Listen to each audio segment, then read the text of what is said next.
साथियों नमस्कार, मैं धीरेन्द्र कुशवाहा डीएड समिति एमपी के इस ऑफिशियल यूट्यूब चैनल पर आपका हार्दिक स्वागत करता हूं। पूरे एक्सप्लेनेशन के साथ आज का वीडियो रमेश सर का आ गया है। उम्मीद करता हूं आप सब समझ गए होंगे। थोड़ी बहुत बातें हम भी करना चाहेंगे इस संबंध में। एक छोटा सा वीडियो है, आप इसको देखिए, चैनल को सब्सक्राइब करिए और शेयर करिए सभी तक। साथियों, आज की सुनवाई में ओवरऑल बहुत सारी चीज़ों पर चर्चा हुई। कुछ वही पुराने बिहार वगैरह सबके जजमेंट की चर्चा हुई, और इसके साथ साथ इन्होंने गुड्डू सिंह वाले केस को बीच में लाने की कोशिश की, बट वो सब चल नहीं पाया, क्योंकि माननीय अपने वकील साहब ने इस बात को कह दिया कि जो सुप्रीम कोर्ट का निर्णय है वो बाइंडिंग नेचर का है।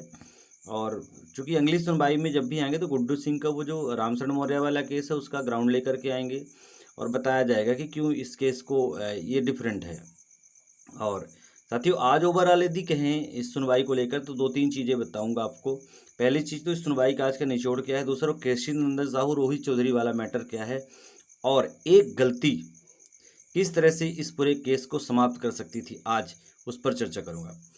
साथियों, सबसे पहले जो केस हुआ, आज की जो सुनवाई हुई केस पे, तो अंतिम में इस बात पे जज साहब आ चुके थे कि उनके दिमाग में क्लियर कट आ चुका है कि इनकी जो नियुक्तियां हैं बीएड वालों की, वो सुप्रीम कोर्ट के निर्णय के आधार पर इनवैलिड हैं, सारी चीज़ें हैं।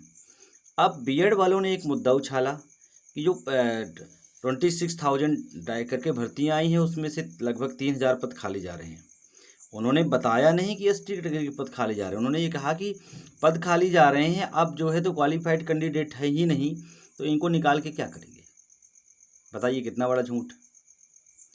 तो अब ये काम ना तो डीएड वालों का है कि भाई बताओ कितनी क्या संख्या है, और ना बीएड वालों का है। मुद्दे उठाना अलग बात है। इसके बाद अपने वकील साहब ने ये कहा है कि ये मैटर नहीं है कि कितने कैंडिडेट कहाँ क्या हैं, वो तो ऑलरेडी उन्होंने बताया कि इतने कैंडिडेट हैं, सिर्फ क्वालिफाइंग मार्क्स जिनके हैं वो सभी जो है तो नियुक्ति के लिए पात्र हैं। और ऐसे बहुत सारे कैंडिडेट हैं, ऐसे बहुत सारे कैंडिडेट हैं जो नियुक्ति की योग्यता रखते हैं। इवन हमारी जो पिटीशन लगी हुई है उसमें भी जो कैंडिडेट हैं वो अभी जॉब में नहीं हैं। और सबसे बड़ी बात है कि जो सुप्रीम कोर्ट का जजमेंट है उसके आधार पर इनको बाहर होना है। कौन लगता है कौन नहीं लगता ये अलग विषय है। इसके बाद उन्होंने जो मुद्दा ये इसके बाद जो रेज की, तो क्या हुआ कि वहाँ पे कोर्ट का ये कहना था कि ये काम सरकार का है, सरकार बताए। उन्होंने 3-4 कैटेगरी बताई। सबसे पहले वो कैंडिडेट जो बीएड हैं अपॉइंटेड हैं, वो कैंडिडेट जो डीएड हैं अपॉइंटेड हैं, वो कैंडिडेट जो बीएड डीएड दोनों हैं, है ना, और अपॉइंटेड है और कुछ अपॉइंटेड नहीं हैं, और साथ में वो डीएड कैंडिडेट जो अपॉइंटेड नहीं हैं उनकी सारी संख्या बताना। अब ये संख्या बताना किसकी जिम्मेदारी है? सरकार की। सरकार ने आज तक अपना रिप्लाई फाइल नहीं किया। ठीक है, रिप्लाई फाइल करते तब भी ये बात बिल्कुल जाहिर थी कि वो रिप्लाई के साथ कभी भी संख्या ना बताते। तो संख्या के लिए यदि संख्या का मामला उठाता तो उनको एक बार टाइम देना पड़ता, और टाइम दिया गया। साथ ही आपको बता दूं, हमारे रीवा के साथी हैं अभिषेक जी, अभिषेक दुबे जी ने एक आरटीआई लगाया था। वो सारी विधिवत जानकारी उन्होंने मांगी है कई बिंदुओं पर कि ये हमें संख्या बताइए बीएड कैंडिडेट की, डीएड कैंडिडेट की, कितने अपॉइंटेड हुए उनकी। विभाग ने जवाब नहीं दिया, और जब जवाब दिया तो विभाग ने कह दिया जानकारी एकत्र करके देने का प्रावधान नहीं है। इसका मतलब जानकारी है लेकिन अभी हमारे पास एकत्र नहीं है, सब बिखरी हुई है। उन्होंने फर्स्ट अपीली अधिकारी के पास लगा दिया है, क्योंकि फर्स्ट अपीली अधिकारी इसमें व्यस्त थे चुनाव मामले को लेकर। थोड़ा उन्होंने कहा हमें समय दीजिए आरटीआई का जवाब, लेकिन 10 तारीख तक सरकार को अब कोर्ट ने टाइम दिया है। अब सरकार को देना ही पड़ेगा और ऑथेंटिक डाटा देना पड़ेगा। 1,94,000 लोग क्वालिफाइड हैं। हम मानते हैं कि यदि कम से कम 40% भी इसमें डीएड वाले हैं तो कितने होते हैं। तो कोई बात नहीं, संख्या को लेकर के विभाग क्लियर करेगा, विभाग को बताना पड़ेगा। और जैसे ही संख्या आएगी, ओवरऑल संख्या कि कितने कैंडिडेट ऐसे हैं डीएड के जो कि अभी नियुक्ति जिन्हें नहीं मिली है और वो क्वालिफाइड हैं, कितने लोग हट रहे हैं बीएड वाले, ये सारा डेटा रखना पड़ेगा। और उसके बाद कोर्ट सीधे डिसाइड कर देगा कि हाँ, जब इन ऑलरेडी ऐसे कैंडिडेट हैं और सुप्रीम कोर्ट ने कह दिया है कि ये योग्य हैं और हाई कोर्ट और ये योग्य नहीं है, तो इस चीज़ को किया जाए, क्रियान्वयन किया जाए। अब साथियों आते हैं कृषि नंदन साहू वाले मैटर पे। देखिए क्या है, जो 13,768 अपनी पिटीशन लगी हुई है उसमें 2 पिटीशनर हैं, कृषि नंदन साहू जी और रोहित चौधरी जी। इन लोगों ने बहुत बड़ा काम किया था जुलाई में पिटीशन लगा के 2022 में, कि केस को सब्जेक्ट टू आउटकम करवाया।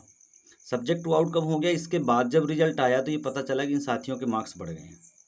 हम लोग पहले से इस पिटीशन से संबंधित है, इस इनडायरेक्टली हम लोग भी इस पिटीशन में इन्वॉल्व थे, उतना डायरेक्टली इन्वॉल्व नहीं थे। तो ऐसा लगा कि साथियों के मार्क्स बढ़ गए हैं, कल के लिए खतरा हो जाएगा।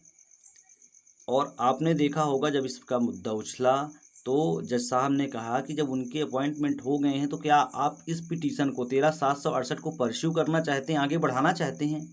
मतलब यदि आज हमारी दूसरी पिटीशन ना होती तो एक खतरा ये था कि उस पिटीशन को परस्यू करना कठिन हो जाता। साथ में हमारी सपोर्टेड दूसरी पिटीशन लगी है, उसके बाद बैक टू बैक और पिटीशन हमारी 2 लग गई हैं।